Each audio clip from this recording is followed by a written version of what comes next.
안녕하세요. 어예진의 방과 후 목돈연구소 어예진입니다. 6월 24일 화요일 우리 시장 오늘 거침없이 올랐습니다. 간밤에 트럼프 대통령의 입을 통해 전해진 이스라엘과 이란이 휴전 합의 소식 들렸는데요. 증시 불확실성을 해소해준 덕분입니다. 코스피는 3% 가까이 뛰어오르며 3년 9개월 만에 3,100선을 돌파했습니다. 코스닥도 오늘 2% 급등하면서 약 11개월 만에 800선을 넘어섰습니다.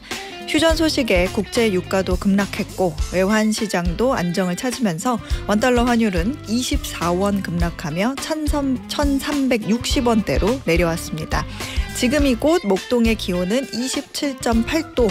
오늘 시장이 좋아서 기쁘신 분들 많으실 것 같네요. 기분 좋게 어예진의 방과 후 목돈연구소 시작합니다. 21의 I don't care 들으시면서 어예진의 방과 후 목돈연구소 문을 활짝 열었습니다. 최수정 님이 아드님 픽업 가시면서 출석 체크해 주셨어요. 주말에 아드님 열나서 돌보느라 고생하셨대요. 너무 졸리다고 살려주세요 해주셨는데 아이고 아이가 아프면 엄마는 잠 잘 못 자죠. 아드님은 이제 좀 괜찮아지셨나요? 시원한 커피 한 잔 보내드릴 테니까 엄마도 아프지 않게 몸 잘 챙기세요. 5919님께서 6월 28일부터 수도권 지하철 교통카드 기본요금이 150원 인상한다고 합니다. 맞아요. 소식 들으셨군요. 할인 혜택 카드가 있긴 한데 교통비가 오르게 되니까 카드 명세서 보기가 걱정되네요 라고 보내주셨어요.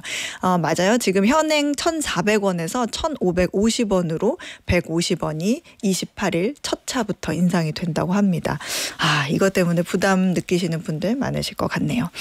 네, 월요일부터 금요일까지 오후 4시에 문 여는 SBS 라디오 어예진의 방과 후 목돈연구소고요. 무료로 SBS 라디오 들을 수 있는 어플이죠. 고릴라 그리고 유튜브 채널 시교라로 함께 하실 수 있습니다.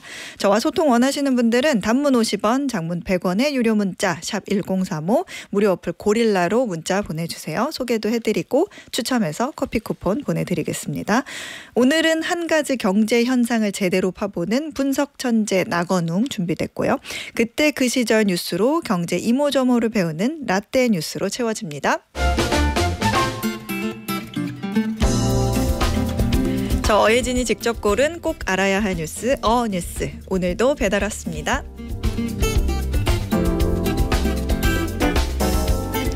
올해 패션 업계가 가장 주목하는 색깔이 하나 있습니다. 바로 초록색입니다. 옷 색깔이 아니라 친환경 이미지를 표현할 때 쓰는 그 초록색, 그린입니다. 문제는 이게 진짜 환경에 도움이 되는 그린인지 물감만 초록인 척하는 껍데기일 뿐인지 구분하기 어렵다는 겁니다. 겉포장만 그럴듯한 친환경 마케팅, 우리는 이걸 그린워싱이라고 부릅니다. 워싱이라는 표현은 한마디로 이미지를 좋은 쪽으로 포장한다는 뜻입니다.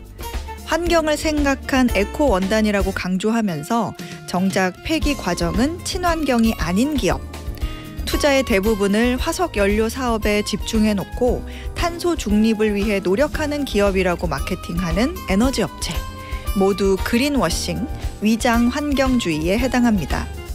이런 말도 있습니다. 인권 침해나 독재 등의 부정적인 국가 이미지를 가리기 위해 스포츠 이벤트를 열거나 구단을 사들여 쿨하고 열정적인 국가 이미지로 세탁하는 행위, 이럴 땐 스포츠 워싱이라는 표현을 쓰죠. 최근 샤넬과 루이비통은 그간의 그린워싱 딱지를 떼고자 재활용 사업체를 잇따라 설립해 주목을 받고 있습니다. 이들은 명품의 희소성과 가치를 지킨다는 이유로 옷과 가방 등 남은 재고를 모두 태워버려 비판을 받아왔는데요. 이제는 남은 자투리 원단을 모아 신소재를 만드는 재활용 업체를 운영하며 자세를 바꾸고 있습니다. 아프리카의 쓰레기산을 만들고 있다는 비판을 받는 H&M, 자라와 같은 패스트 패션 기업 역시 비용은 좀 들지만 의류 재활용에 신경을 쓰는 모습입니다. 국내에서도 비슷한 움직임이 보입니다. 공정거래위원회가 지난달 국내 패션 업체에 대한 그린워싱 단속에 나선 덕분인데요. 실제로 폐기물 줄이기에 얼마나 도움이 될지는 지켜봐야 할 일이지만 더는 그럴듯하게 포장만 하지 않고 손발을 움직이기 시작했다는데 의미가 있을 것 같습니다. 세상이 정말 깨끗해지려면 그린워싱보단 그린 액션이 훨씬 효과적이니까요. 이상 뉴스였습니다.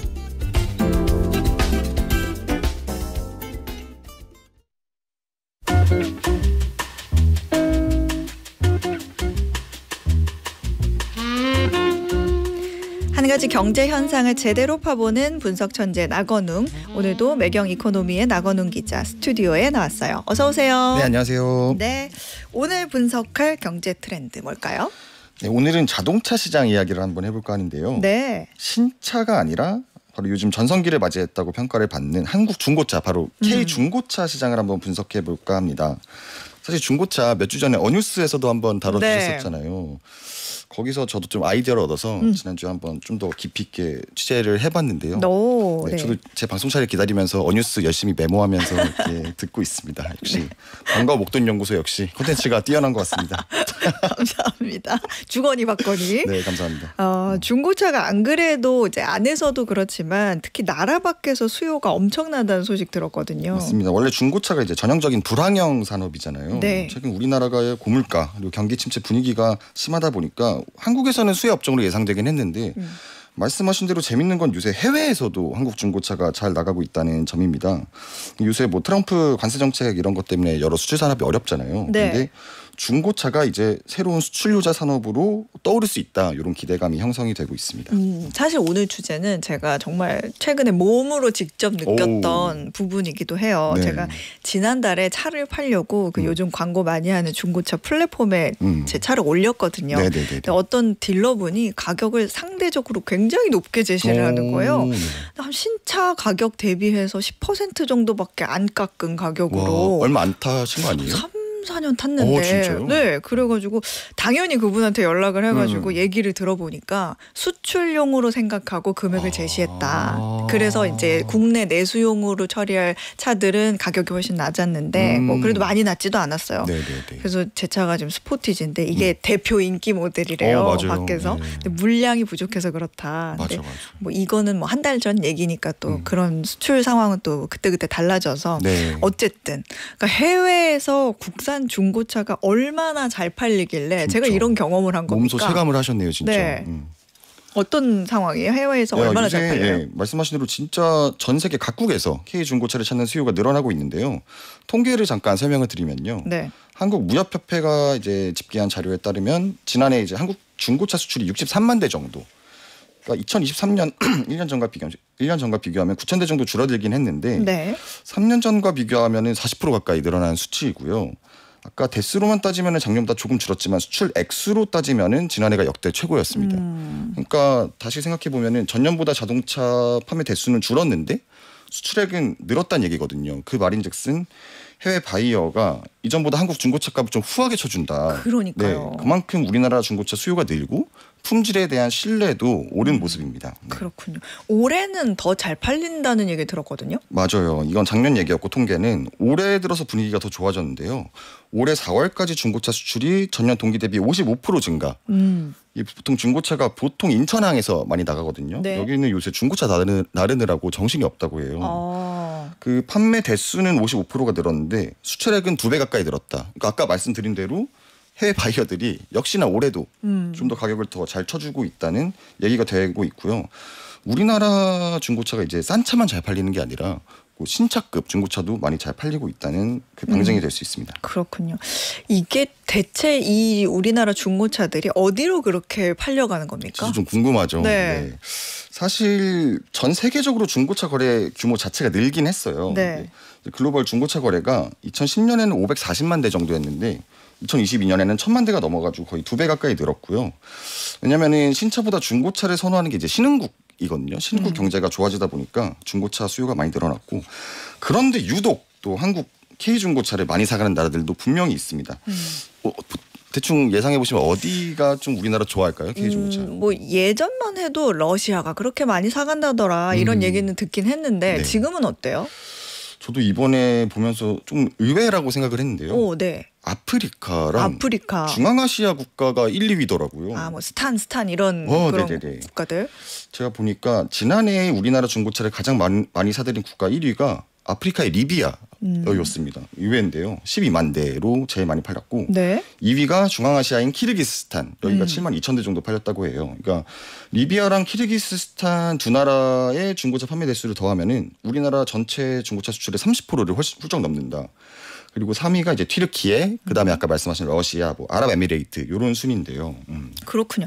아프리카나 뭐 키르기스스탄이 한국산 차를 뭐 유독 선호하는 이유나 이런 게 있어요? 그게 리비아나 뭐 키르기스스탄의 국민들이 뭐 많이 찾는 것도 있겠지만 그것보다는 요 두 국가가 각 지역 내에서 K 중고차 수출 거점 역할을 좀 하고 있더라고요. 이 두 나라에서 이제 바이어들이 많이 우리나라 경매장을 찾는데요. 네. 리비아는 튀니지나 알제리 같은 북아프리카 지역 국가를 대상으로 이제 우리나라 차를 재수출하고, 그다음 키르기스스탄은 러시아 재수출 주요 통로로 활용되고 있다고 합니다. 특히 러시아 같은 경우는 우크라이나 침공 이후에 서방 국가로부터 신차 유입이 막힌 상태거든요. 그러다 보니까 상대적으로 조금 저렴하고 품질도 인증된 한국 중고차 수요가 늘어나고 있습니다. 결국에는 키르기스스탄으로 가는 한국 중고차가 러시아로도 이렇게 간다. 맞아요. 이런 얘기군요. 리비아 같은 경우도 제가 알기로는 이제 거기는 내전도 있고 뭐 나라 정세가 워낙 혼란스럽다 맞습니다. 보니까 규제가 워낙 느슨해가지고 중고차를 들여와서 그 부품을 또 분해해가지고 파는 산업 구조도 있대요. 그런 얘기도 좀 들었어요. 이 국가마다 잘 팔리는 중고차 모델이 다른가요? 뭐 제 차 같은 뭐 소형 SUV가 그렇게 인기다 이런 얘기 들었는데 정말 그런지. 맞습니다. 아까 그 1, 2위 국가 그다음에 그런 지역들을 먼저 살펴보면은 북아프리카 지역은 아무래도 소득 수준이 살짝 낮다 보니까 저가 중고차, 경차랄지 아니면은 1톤 트럭 같은 화물차 수요가 굉장히 많다고 하고요. 그 통계를 보면은 평균 판매가가 이제 $2,000 정도. 그러니까 우리나라 돈으로 치면 250만 원 수준 정도 되는 이런 중고차를 많이 거래가 된다고 하고요. 그런데 키르기스스탄은 다릅니다. 그러니까 여기가 이제 아까 러시아의 주수출 통로로 활용된다고 했잖아요. 러시아도 다르다는 얘기인데요. 키르기스스탄은 판매 대수로는 2위인데 수출액 기준으로는 1위예요. 여기가. 평균 판매가가 $20,000를 훌쩍 넘습니다. 그러니까 2,500만 원 정도 짜리 차를 많이 사고 있다는 얘기고요. 키르기스탄이랑 러시아에서는 상대적으로 좀 준수한 품질을 자랑하는 이제 신차급 중고차를 많이 사가고요. 예를 들면 뭐 현대 아반떼나 그랜저, 제네시스 GB80 이런 것들도 잘 팔린다고 해요. 현대차에서 얘기를 들었는데. 그리고 아마 어 소장님이 파신 차는 중동에서 달리고 있을 확률이 꽤 높습니다. 중동에서는 스포티지나 산타페, 투싼 이런 SUV 인기가 높다는 게 이런 인증차 완성차 업계 설명입니다. 아직 사실은 안 팔았는데. 아직 안 팔았어요? 네, 얘기만 이제 들어보고 시세를 파악하고 한데 오늘 방송 듣고 이제 빨리 올려야겠네요. 올리시면 중동의 사막을 열심히 달릴 겁니다. 깨끗하게 잘 탔습니다. 한국 중고차가 이제 좀 해외로 넘어가는 과정도 사실은 되게 궁금하기는 하더라고요. 저도 이게 좀 궁금했는데 해외 수출이 대부분 경매로 이뤄지는 게 많더라고요. 그러니까 해외 딜러가 이제 국내 중고차 경매 시장이 있거든요. 거기가 이제 뭐 오전마다 열리는데 경매에 직접 참여해서 낙찰받은 중고차를 이제 각국의 셀러에게 넘기는 형태고요. 예를 들어서 우리 국내 중고차 업계 1위가 K카라는 기업이 있습니다. 여기는 이제 직접 매입한 차량을 경매에 출품을 해요. 그러면 거기에 참여한 해외 딜러가 낙찰을 받아가지고 해외로 다시 재판매하는 구조고요. 이 과정에서 K카는 이제 경매 수수료랑 판매 마진 정도를 돈을 받고요. 그리고 이제 거기 해외 바이어랑 셀러 여기서도 좀 마진을 더 떼어가가지고 하고 있겠죠. 뭐 딜러가 이런 식으로 예를 들어서 대량으로 구매를 해가지고 보내면 뭐 물류 비용 같은 것도 그런 걸 다 따졌을 때 효율이 더 좋기는 하겠네요. 그렇죠. 규모의 경제가 있으니까요. 중고차 수출로 이렇게 보면 돈 버는 우리나라 기업들도 좀 있겠어요. 맞습니다. K카 같은 경우는 아까 말씀드렸듯이 경매 수수료나 판매 마진 정도를 버는데 뭐 직접 돈을 버는 회사도 있어요. 대표적으로 롯데 렌탈 같은 회사가 있는데요. 여기는 중고차 수출로 직접 매출의 증가 효과를 얻고 있습니다. 여기가 이제 롯데 렌터카 가 이제 우리나라 1위 렌터카 기업인데 롯데 렌터카에서 운행을 마치고 반납한 차량이 워낙 많다 보니까 물량이 되게 많잖아요. 요거를 국내 수출업체나 그다음에 직접 해외 바이어한테 직수출하는 이런 형태로 돈을 벌고 있고요. 롯데 렌탈에서는 2019년에 이제 중고차 수출이 잘 되다 보니까 중고차 수출 전문 브랜드를 설립하기도 했고 지난해 누적 $5,700만 수출을 기록해서 그 수출의 탑 요 상도 받았다고 합니다. 그렇군요. 이 중고차가 꼭 밖에서뿐만 아니라 내수 시장 분위기도 굉장히 좋죠. 요즘 중고차 팔겠다고 플랫폼에 올려놓으면 금방 연락이 오더라고요. 그렇죠. 내수 시장 분위기도 굉장히 좋습니다. 해외 못지않게 잘 나가고 있는데요. 요새 경기 불황이다 보니까 아무래도 가성비 소비가 늘었고요. 그다음에 신차는 사면은 출고까지 시간이 좀 오래 걸리잖아요. 맞아요. 기다려야 되는 시간이 많은데 중고차는 즉시 구매 가능하다는 점에서 찾는 사람이 더 많아지고 있습니다. 실제 통계에서도 지난해 국내 중고차 판매가 243만 대였는데요. 신차는 164만 대. 그러니까 중고차 거래가 신차보다 80만 대 더 많았습니다. 중고차가 더 잘 팔리고 특히 일부 모델에서는 중고차가 신차보다 가격이 더 높은 그런 케이스들도 있었어요. 있죠. 즉시 나오다 보니까 그런 경우도 있고. 그리고 그럼 왜 이렇게 중고차 시장이 커졌냐? 이 중에 또 이유 중에 하나는 현대차나 기아차, 그다음에 KG 모빌리티 같은 완성차 기업이 이 중고차 시장에 본격 뛰어들기 시작했습니다. 그래서 이런 중고차의 품질에 대한 이런 신뢰도 많이 올랐고요. 사실 이런 깜깜이 시장이었잖아요. 사실은 그동안은. 근데 요새는 이 중고차를 직접 만든 회사가 중고차에 문제 없는지 확인을 해주는 이런 인증 중고차 시장이 시대가 열리면서 그런 신뢰도가 많이 올랐고요.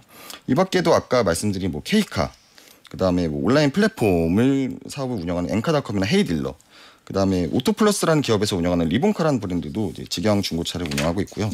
최근에는 롯데에서도 티카라는 중고차 브랜드를 신설하기도 했고 SK 렌터카도 아까 물량 많다고 했잖아요. 여기서도 직접 경매장을 조만간 오픈할 거라고 이제 발표를 하기도 했습니다. 심지어 재밌는 게 요새 중고차 수출이나 이런 게 잘 되다 보니까 장난감 회사 있죠. 손오공. 여기도 중고차 유통 사업에 뛰어들었거든요. 이제 폭스바겐 딜러사 하나를 인수해가지고 중고차 유통 사업을 시작하겠다 이렇게 발표하기도 했습니다. 그렇군요. 말씀하신 것처럼 이혜정님도 같은 얘기 보내주셨어요. 그 우리 패밀리카로 유명한 그 국민 아빠차 그 차 신형은 출고되기가 거의 뭐 1년이 넘어서 오히려 중고차 값이 더 높을 수 있다 이런 얘기 해주셨네요. 맞습니다. 이게 그러다 보니까 이제 수출 수요가 늘면 국내 소비자 입장에서는 야 이거 우리가 중고차 살 때도 가격이 올라가지 않을까 이런 걱정을 할 수도 있을 것 같은데 어때요? 내가 싸게 사야 되는데 해외로 가면서 가격이 올라보면 내게 뺏기는 거 아닌가, 가격이 더 올라서 우리는 더 불리해진 거 아니냐 이런 생각하실 수도 있는데 실제로 일부 특정 모델은 수출이 늘어난 영향으로 가격이 오른 게 확인이 됩니다. 근데 요거는 일부에 불과하다는 게 이제 업계 관계자들 설명인데요. 우리가 이제 일반 소비자가 차를 살 때는 보통 플랫폼을 많이 찾잖아요. 그러다 보니까 경매 위주 거래가 아니다 보니까 수출은 보통 경매라고 아까 말씀드렸죠. 그러다 보니 수출 수요 증가에 따른 이제 가격 영향은 국내 소비자가 체감하기엔 좀 제한적이다라는 게 여러 사람들의 설명입니다. 저도 안 그래도 궁금해서 물어봤었거든요. 그래서 이제 취재를 하면서 그러면 이것도 궁금하더라고요. 가성비 중고차를 좀 싸게 살 수 있는 꿀팁 같은 건 없을까 이런 얘기도 물어봤는데 일단 다들 입을 모아서 한 얘기가 뭐 당연한 얘기일 수도 있는데 개인 운전 습관을 먼저 점검을 해야 된다. 평소 주행 거리가 어떤지를 먼저 확인을 하고 이제 차를 사야 된다는 말씀을 많이 하셨는데요. 평소에 내가 운전하는 주행 거리가 적으면은 좀 주행 거리가 긴 차, 뭐 15만 막 이렇게 탄 차를 좀 저렴하게 사는 게 효율적이고 하지만 내가 뭐 1년에 뭐 몇만 킬로씩 탄다. 예상 주행 거리가 많다 이러면은 주행 거리가 짧은 차를 좀 사서 좀 비싸더라도 되팔 때 좀 가격을 어느 정도 받는 게 더 효율적이다. 이런 말씀을 하셨고 그다음에 이런 것도 있어요. 남의 시선 상관없다. 그러면은 비인기 색상이나 비인기 트림을 좀 특가로 나온 것들을 골라서 하는 것도 방법이다. 요새 한국 뭐 도로 보면은 보통 뭐 흰색, 회색, 검은색이잖아요. 이 세 가지 색깔 빼고는 없는데 비인기 색상을 사서 저렴하게 사는 것도 좋고 그리고 중고차를 살 때는 연말보다 연초에 사는 게 좀 유리하다고 해요. 그래요? 연식 변경이 중고차 시세에 반영이 되는 시점이 연초기 때문에 그렇다고 합니다. 그렇군요. K 중고차 시장이 앞으로 좀 수출 효자 산업으로 자리매김할 수 있을 것 같으세요? 어떻게 보세요? 네, 저는 사실 지금이 적기라고 봅니다. 요새 아까도 말씀하셨지만 이게 중고차 가격도 있고 여기에 수출에 큰 영향을 끼치는 게 물류비거든요. 사실 요새 물류비 운임이 많이 많이 줄었습니다. 상하이 운임지수 이런 게 많이 줄어가지고 그리고 이제 기존 자동차 수출 전용 선박을 이용하던 중고차 수출 업체가 요즘에는 컨테이너선으로 옮겨가고 있거든요. 그래서 수출 물동량 정체 현상도 해소 중이고요. 그래서 원래 전용선은 신차가 우선 배정됐었는데 요새는 중고차 이런 물량 정체 현상도 해소 중이고 그다음 아까 초반에도 말씀 주셨는데 원달러 환율이 좀 내리고 있긴 하지만 여전히 높은 수준이거든요. 그래서 수출 가격 경쟁력도 있고 그리고 요새는 인천항 근처에 자동차 부품 업체들이 여러 많이 입주하기 시작하면서 부품 리스크도 줄어들고 있습니다. 그런데 다만 더 잘 되려면 어떻게 해야 되냐 이런 것에 대한 논의도 많거든요. 이럴 때 뭐 이런 전문가분들, 교수분들이 어떻게 말씀하시냐면은 교체용 부품 산업 이런 것도 좀 육성해야 되고, 그 다음에 요새는 이런 중고차를 대량으로 사갈 때 이런 암호화폐나 디지털 화폐로 사가는 수요도 많거든요.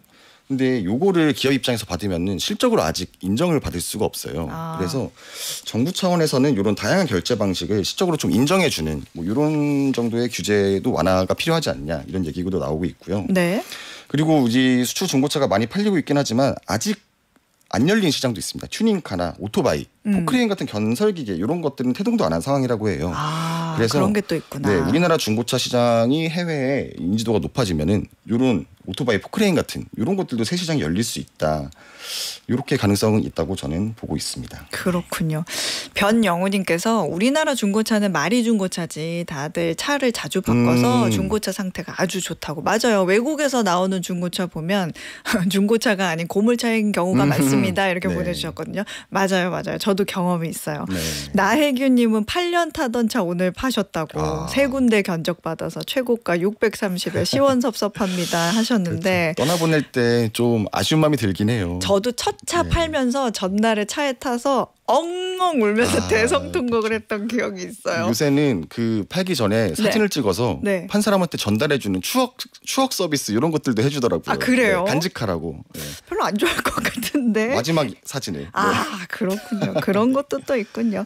중고차가 또 신뢰 문제다 보니까 이런 여러 규제만 정부가 잘 마련해주면 미래 수출 전략 산업이 될 수 있지 않을까 하는 생각이 드네요. 지금까지 매경 이코노미 나건훈 기자였습니다. 고맙습니다. 감사합니다. 네, 저희는 2교시로 돌아올게요. 매주 월요일부터 금요일 오후 4시부터 5시까지 경제에 관한 모든 것을 충전하는 시간, SBS 라디오 어예진의 방과후 목돈연구소와 함께하고 계십니다. 김성경님께서 타사 방송에서 듣고 팬이 되셨다고. 원래 팟캐스트로 저녁에 듣는데 마침 이 시간에 들을 수 있어서 고릴라로 들어오셔서 보고 계시대요. 인증했다고. 김성경님 오랜 시간 함께 해주시고 계시네요. 저희 오빠도 아직 방송 못 들었다고 하는데 가족보다 낫습니다. 너무 감사합니다. 자, 오늘 퀴즈 풀고 2교시로 넘어가 볼게요. 플라스틱 용기는 그대로 쓰면서도 친환경 패키지라는 문구만 붙이거나 탄소 감축은 하지 않으면서 지구를 위한 기업이라며 홍보하는 것처럼 겉으론 환경을 생각하는 듯 하지만 실제로는 소비자를 속이거나 오해하게 만드는 마케팅. 우리말로는 위장 환경주의라고도 부르는 이 용어는 무엇일까요? 자, 힌트는 어뉴스. 오늘 유심히 들으셨다면 쉽게 정답 맞히실 수 있을 겁니다. 자, 보기 드리겠습니다. 1번 그린라이트, 2번 그린워싱, 3번 그린티. 정답 아시는 분들은 단문 50원, 장문 100원의 유료 문자 샵 1035나 무료 어플 고릴라로 보내주시면 됩니다. 당첨되신 분들 가운데 추첨해서 편의점 상품권 보내드릴게요.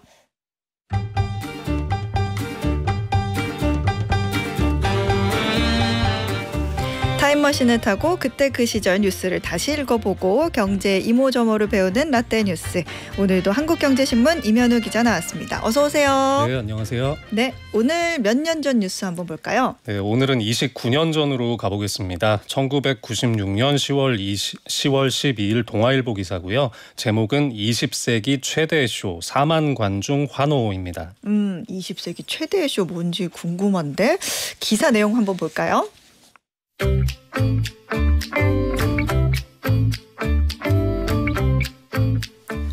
마이클 잭슨의 첫 내한 공연이 서울 잠실 올림픽 주경기장에서 4만 명의 관객이 열광하는 가운데 화려하게 펼쳐졌습니다. 예매율이 부진한 탓에 빈자리가 많을 것으로 예상됐으나 당일 판매된 만여 장을 합쳐 객석의 70%가 찼다고 공연 기획사 측은 설명했습니다. 이날 공연은 첨단 선비와 화려한 조명, 예상을 뒤엎는 아이디어로 금세기 최대 이벤트를 연출했습니다. 잭슨의 트레이드마크인 문워킹 춤을 추며 노래한 빌리진, 세계적인 마술사 데이빗 카퍼필드의 순간이동 마술로 꾸미며 노래한 스릴러에서 분위기는 절정을 이뤘습니다. 잭슨은 인류가 힘을 합쳐 세상을 고치자는 메시지의 노래 힐 더 월드와 히스토리로 대미를 장식했습니다. 마이클 잭슨, 뭔 별다른 설명이 필요 없죠. 팝의 전설, 그죠? 네, 대중음악 역사상 가장 많은 상을 수상한 인물로 기록도 돼 있고요. 내일이 마이클 잭슨 16주기 되는 날입니다. 2009년 6월 25일에 50세 나이로 사망을 했는데요. 오늘은 마이클 잭슨 이야기 오랜만에 추억도 해보고 공연 산업에 대해서 이것저것 알아보겠습니다. 네, 1990년대 마이클 잭슨이 한국을 몇 차례 왔다 간 걸로 기억을 하거든요. 네, 마이클 잭슨은 생전에 4번 한국을 방문했는데요. 기사에서 보신 1996년 내한 공연이 첫 번째입니다. 1997년에는 전북의 무주리조트 투자를 협의하기 위해서 온 적도 있고 1998년에는 김대중 대통령 취임식에 초청받아서 방문을 했었고요. 1999년에는 잠실에서 마이클 잭슨과 친구들이라는 공연을 하게 됩니다. 이 남북 평화를 기원하는 뜻을 담아서 6월 25일에 열렸는데 이게 두 번째이자 마지막 대한 공연이었습니다. 마이클 잭슨은 1980년대에도 뭐 세계적인 톱스타였고 저도 기억나요. 어릴 때 문워크 따라한다고 정말 바닥을 정말 열심히 닦았죠. 그리고 그 특유의 그 호흡이라고 해야 되나요? 그 뜨거운 거 만졌을 때 내는 소리. 이거 있잖아. 그것도 흉내 많이 냈잖아요. 청취자분들 중에 그런 추억들 많으실 것 같은데 한국에서 인기가 그렇게 많았는데도 내한 공연은 좀 늦은 감이 있었던 것 같아요. 네, 사실 이 내한 공연이 아마 마이클 잭슨한테는 좀 감회가 남다른 내한이 아니었을까 싶습니다. 이 아시아 투어를 일본이나 대만, 필리핀 등등 여러 나라에서 성공적으로 진행을 했고 한국 공연 의지도 피력을 계속해 왔었는데 쉽게 성사가 되지를 않았습니다. 이 보수적인 한국 사회 일각에서 반대 여론이 거셌기 때문인데요. 이 3년 앞서서 1993년에도 한국 공연 계획을 발표한 적이 있었는데 시민단체와 종교단체가 격렬하게 반대하면서 결국 정부가 공연을 허락하지 않았습니다. 이 1996년에도 국내 기업이 공연 계약까지 마친 이후에 반발이 계속 커서 하마터면 좀 무산될 뻔했습니다. 한국 사회가 좀 뭐 외국 대중문화에 그 당시 좀 보수적이었던 점을 감안하더라도 좀 그래도 이해는 잘 안 가는데 왜 그렇게 반대했던 거예요? 당시에 반대 논리는 크게 두 가지인데요. 하나는 외국 가수한테 거액의 계약금을 주는 게 외화 낭비다, 가소비 조장이다 이게 있었고 그 외화 낭비 이거 옛날 어르신들이 진짜 많이 쓰던 단어. 그렇죠. 또 한 가지는 이제 아동 성추행 사건으로 무리를 빚었기 때문에 안 된다라는 건데 이 정부에서는 고심 끝에 공연을 허가를 했습니다. 일단 성추행 문제는 형사적으로 불기소된 사안이라고 봤고 또 당시에 김영삼 정부에서 국제화, 세계화 이제 이런 게 화두이던 시기였거든요. 이 선진국 클럽으로 불리는 OECD 경제협력개발기구 가입을 앞두고 있었습니다. 이런 시기에 공연을 불허하면 문화세국주의다라는 시선을 좀 살 수도 있고 경제, 외교, 문화적인 손실이 크다고 판단을 했던 겁니다. 이 결국 18세 이상 성인에게만 티켓을 판다. 그리고 음란한 몸짓은 자제한다. 이런 조건을 달아서 공연을 허가해줬습니다. 그렇군요. 야 정말 우여곡절 끝에 성사된 공연인데 마이클 잭슨의 퍼포먼스를 정말 눈앞에서 볼 수 있으니까 팬들이 굉장히 만족스럽게 즐겼을 것 같기는 한데 아까 앞에 뉴스 얘기해 주실 때 예매율이 부진했다 이 얘기 해주셨잖아요. 표가 다 안 팔렸다고요? 네, 이게 마이클 잭슨의 아름다운 모습만 기억하고픈 분들한테는 조금 죄송한 말씀인데 이 잠실 주경기장이 최대 6만석이거든요. 근데 다 못 채웠습니다. 청소년 입장을 제한한 영향도 좀 있었을 것 같고 사실 당시에는 한국의 대중음악도 부흥기를 맞았었기 때문에 아이돌들이 많았거든요. 이제 해외 팝스타가 예전처럼 뭐 절대적인 우상이 되지는 못한 거 아니냐 이런 분석들도 좀 있었습니다. 근데 중요한 건 어쨌든 공연도 수입이 있어야 되고 돈을 벌어야 되니까. 근데 마이클 잭슨의 내한 공연은 이렇게 수지타산 딱딱딱 계산기 따져보면 비즈니스로서는 좀 안 맞았던 것 같아요. 네, 이게 공연 주관사에서 정산을 해보니까 마이클 잭슨한테 개런티 지급한 게 18억 원, 잠실 공연장 사용료가 18억 원, 또 인건비, 광고비 등등 포함해서 81억 원을 지출했다고 하는데요. 입장권 판매 수익이 56억 원에 불과해서 적자가 25억 원이 났다고 합니다. 적자가 났어요? 네. 와, 정말 우여곡절 진짜 많은 공연이었네요. 이렇게 하면은 나 그냥 한국에서 공연 안 할래 할 수도 있을 텐데 그래도 3년 뒤에 또 왔죠? 1999년에 열렸던 마이클 잭슨과 친구들 공연이 또 한번 와가지고 이번에는 화제를 좀 많이 뿌렸다. 저 이때 TV에서 네. 실신하는 사람 본 기억도 나요. 아 맞아요. 네. 네. 그때 얼마나 열성적인 분들이 많으셨는지. 네. 근데 이때는 이제 자선 공연이었는데요. 머라이어 캐리나 보이즈 투맨 같은 해외 스타들도 왔고요. 우리나라에서는 H.O.T, 유진박 등등이 무대에 함께 올랐습니다. 이 마이클 잭슨은 한반도가 통일이 되면 판문점에서 다시 공연하겠다 이렇게 약속을 하기도 했었고요. 마이클 잭슨이 그 꿈은 이루지 못한 채 세상을 떠났는데 네. 마이클 잭슨이 20세기를 대표하는 팝스타였다고 한다면 이제 21세기에는 또 누가 있을까 봤을 때 마이클 잭슨을 능가하는 어떤 영향력이라든지 세계적인 그런 티켓 파워 이런 거를 따져봤을 때는 아마 이 사람이 아닐까 싶거든요. 테일러 스위프트. 아 그렇죠. 네. 네, 이제 여성 솔로 가수이고 걸어다니는 대기업이라고 해도 손색이 없을 것 같습니다. 맞아요. 이 테일러 스위프트가 이 마지막 투어가 재작년 3월부터 작년 12월까지 21개월에 걸쳐서 세계 각국에서 진행한 게 있는데요.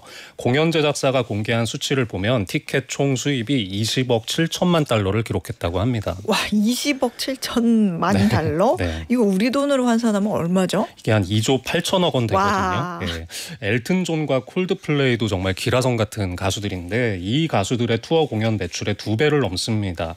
파이낸셜 타임스라는 매체에서는 스위프트가 반세기 전에 비틀스와 비슷한 수준의 지배력을 보여줬다 이렇게 평가하기도 했는데요. 네. 이 사실 스위프트가 버는 돈 중에 콘서트 티켓은 일부입니다. 뭐 굿즈라고 하는 이런 상품 판매 수입도 막대한 걸로 추정이 되는데 팔찌나 립스틱부터 티셔츠, 맥주, 부츠 이런 다양한 상품들을 팬들한테 판매하기도 합니다. 저도 처음에 미국에서 굉장히 인기 있는 가수구나. 근데 어떻게 이 정도로?라고 좀 궁금했었는데 알고 보니까 단순히 노래를 잘 해설하기보다는 뭐 그녀가 쓴 가사라든지 가사가 굉장히 자기의 성장기와 모두가 공감할 만한 그런 내용도 있고 뭐 시대적인 의미도 담고 있고 뭐 팬들과 소통 능력도 굉장히 뛰어나다고 하더라고요. 네. 그래서 우리 테일러 스위프트의 영향력을 두고 경제 기사에서 굉장히 많이 거론이 되죠. 네. 뭐 스위프트 노믹스, 스위프트 이펙트 이런 용어가 있잖아요. 그러니까 글로벌적으로 나라마다 그녀의 공연이 열릴 때마다 그 나라 지역의 경제가 부양이 된다. 맞아요. 뭐 네. 인근 호텔이나 식당 사람들이 그걸 보러 오니까 다른 곳에서도 폭증을 하면서 물가 상승을 부추긴다. 이런 얘기도 있잖아요. 맞습니다. 이 버락 오바마 대통령의 경제교사로 불렸던 고 앨런 크루거 교수라는 사람이 있는데요. 이 테일러 스위프트에 대해서 희소성의 원리를 가장 잘 이용해서 자신의 가치를 극대화하는 경제 천재다 이런 아주 후한 평가 내려주기도 했습니다. 와, 경제 천재? 네. 저희가 가장 듣고 싶은 말인데 어떤 전략을 썼길래 이런 소리를 들었을까요? 네, 사실 뭐 디지털 음원이 보편화된 이후에 팬들이 음악을 소비하는 방식도 바뀌었고 그러면서 이제 가수들이 돈을 버는 방식과 괴리가 크게 생겼는데요. 스위프트는 공연과 굿즈 판매를 주된 수입원으로 삼아서 시장을 현명하게 개척했다 이런 의미입니다. 예를 들면 스위프트가 2014년부터 3년 동안 이 스포티파이 세계에서 가장 큰 스트리밍 음원 플랫폼에 음원 제공을 거부하고 공개적으로 갈등을 빚은 적이 있습니다. 스포티파이에서 한 곡이 재생될 때 가수가 얻는 수입이 0.006달러, 많아봤자 0.0084달러에 불과하다 이렇게 언급을 하면서 거대 플랫폼을 공격했고 이후에 음원 유통 전략을 실제로 바꿨습니다. 2017년에 6집을 발표할 때 앨범을 내고서 스트리밍 플랫폼에는 3주 동안 풀지를 않았어요. 이게 음원 저작권료 수입이 음반 파는 거에 비해서는 너무 미미하다고 판단했기 때문입니다. 그래도 테일러 스위프트 팬들은 못 찾고 앨범 샀을 것 같은데. 그거를 이제 노린 거죠. 네, 실제로 팬들이 출시를 기다리지 못하고 이제 앞다퉈서 앨범을 샀는데요. 이 음반이 2017년에 가장 많이 팔린 음반에 등극했습니다. 스위프트는 암표상과 전쟁을 벌이기도 했습니다. 이 콘서트 티켓을 한 번에 다 푸는 게 아니라 오랜 기간에 나눠서 판매했고요. 티켓 값도 유동적으로 조정을 했습니다. 이 마케팅 전략으로 보면 상황에 따라서 가격을 바꾸는 다이내믹 프라이싱이라고 하는 게 있잖아요. 네. 좀 그런 것들을 접목했다고 볼 수 있겠습니다. 진짜 경제 천재인데요. 티켓을 한 번에 풀면 확실히 아무래도 암표상들이 활개를 칠 수 있으니까 암표상이 챙겼을 수 있는 그런 수입의 일부를 끝까지 챙길 수 있었겠네요. 네, 일반적으로 미국에서 콘서트 티켓의 30% 정도가 재판매 시장으로 흘러간다고 하는데요. 스위프트 2018년 투어는 이 비율이 3%에 불과했다는 통계도 있습니다.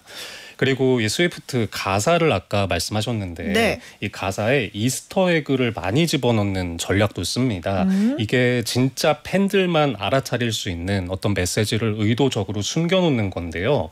이거를 발견하는 게 또 재미잖아요. 네. 팬들과의 유대 관계를 끈끈이 하면서 티켓을 구매하기 위해서 기꺼이 더 지갑을 열게 하는, 그러니까 좀 경제학적으로 표현하면 수요를 비탄력적으로 바꾸는데 도움을 줬다, 이런 평가를 받고 있습니다.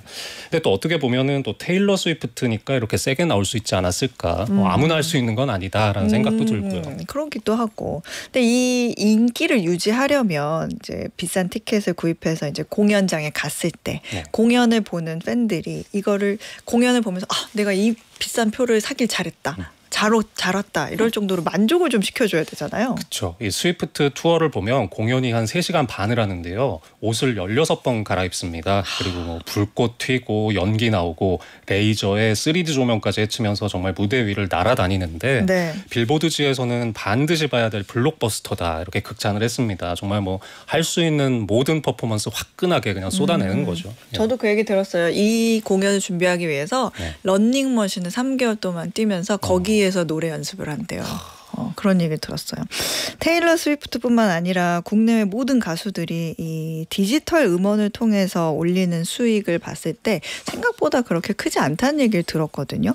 결국에는 그러면은 큰 수익을 창출하는 게 뭐냐 그랬을 때 공연이죠. 네, 맞습니다. 사실 이건 우리나라 가수한테도 똑같이 적용되는 얘기입니다. 이 K-팝 시장은 강력한 팬덤을 기반으로 한 음반 판매, 그리고 이 음원에서 나오는 수익, 이게 이제 주된 매출이 되고 있었는데 최근에는 콘서트 매출의 중요도가 갈수록 높아지는 추세입니다. 이 연예기획사들 실적을 실제로 보면 이 네. BTS 소속사 하이브 올해 1분기 매출에서 공연 비중이 31%, 음반 음원 비중이 27%를 기록했습니다. 공연이 음반과 음원을 앞지른 게 이번이 처음이었다고 하고요. SM에서는 1분기 콘서트 매출이 1년 전보다 58% 늘어났는데 이 음반 음원 매출은 23% 증가에 그치면서 성장성 면에서 좀 큰 격차를 보여줬습니다.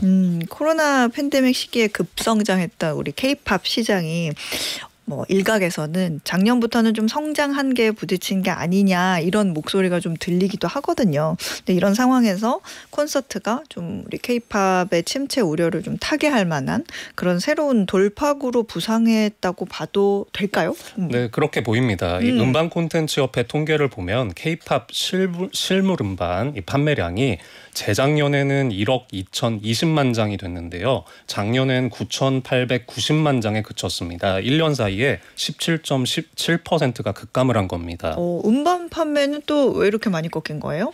지금 이건 어떻게 보면 K-팝의 병폐라고도 볼 수가 있는데 네. 음반 판매량이 원체 부풀려졌던 것이다, 이런 말이 좀 많았어요. 이 연예기획사들이 앨범에 이 팬미팅 응모권, 또 우리 스타가 새겨진 포토카드 이런 거 랜덤으로 끼워 넣어서 게임의 확률형 아이템 비슷하게 좀 팔았었거든요. 네, 그래서 맞아요. 1인당 몇십 장씩 사는 사례들 많이 있죠. 좀 보셨을 겁니다. 네. 그렇다 보니까 갓 데뷔한 한국 아이돌이 테일러 스위프트보다 앨범 판매량이 많은 사례가 속출을 했었습니다. 사실 이건 정상이라고 보기는 좀 힘들잖아요. 이런 일종의 상술인데 좀 한계에 다다랐다는 평가 많이 받았습니다. 그러니까 거품이 좀 꺼졌다 이렇게 볼 수 있겠네요. 네, 맞습니다. 이 연예기획사들 말을 들어보면 앨범 매출 증가는 이제 거의 좀 한계에 다다른 것 같고 공연 매출이 더 성장성이 있다, 이렇게 보고 있습니다.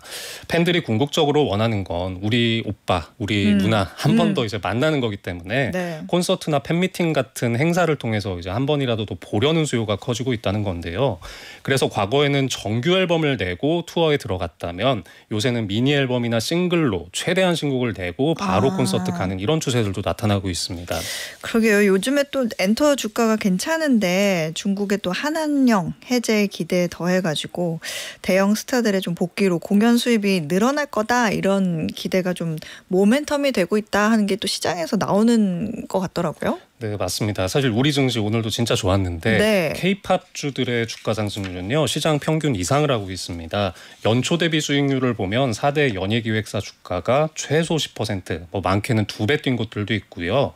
티켓 파워가 강한 스타들이 투어를 앞두고 있다는 점에서 이런 것들이 다 선반영이 좀 많이 된 겁니다.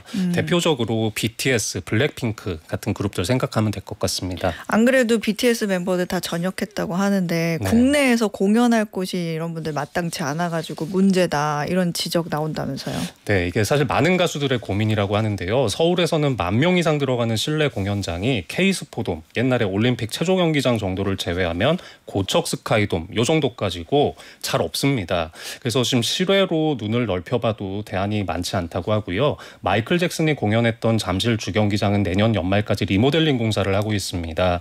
또 이런 사정 때문에 K-팝 스타들이 인천까지 가서 이제 공연을 열기도 하는데 좀 시장이 성장하려면 고질적인 대형 공연장 부족 현상을 해결해야 된다라는 지적도 꾸준히 나오고 있습니다. 좀 이런 거는 뭐 이게 K-팝 산업의 인프라라고 볼 수 있기 때문에 좀 네. 고민이 필요하지 않나는 생각도 드네요.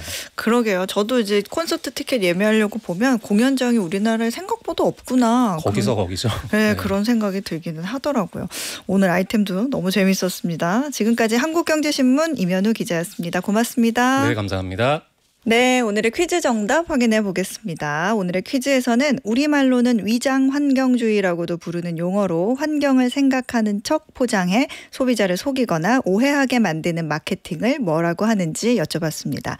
정답은 2번 그린워싱이었습니다. 오늘 정답 보내주신 분들 가운데 편의점 상품권 받으실 분들은요. 3533님, 0726님, 홍준환님 이렇게 세 분입니다. 축하드려요. 3727님께서 시민들의 출퇴근을 책임지고 있는 버스기사입니다. 교대 시간이라 짬이 나서 문자 보내신다고요. 주파수 고정하고 방송 너무 잘 듣고 있습니다. 항상 시민들을 위해서 안전운전 하겠습니다. 보내주셨어요. 늘 감사합니다. 비 오는 날 안전운전 하시고요. 저도 라디오로 힘 많이 드릴게요. 자, 어혜진의 방과후 목돈연구소 마지막 곡은요. 마이클 잭슨의 빌리진 들으시면서 문 닫겠습니다. 내일도 세상 돌아가는 소식 투자의 기본기 알고 싶다면 오후 4시 어혜진의 방과후 목돈연구소로 놀러오세요.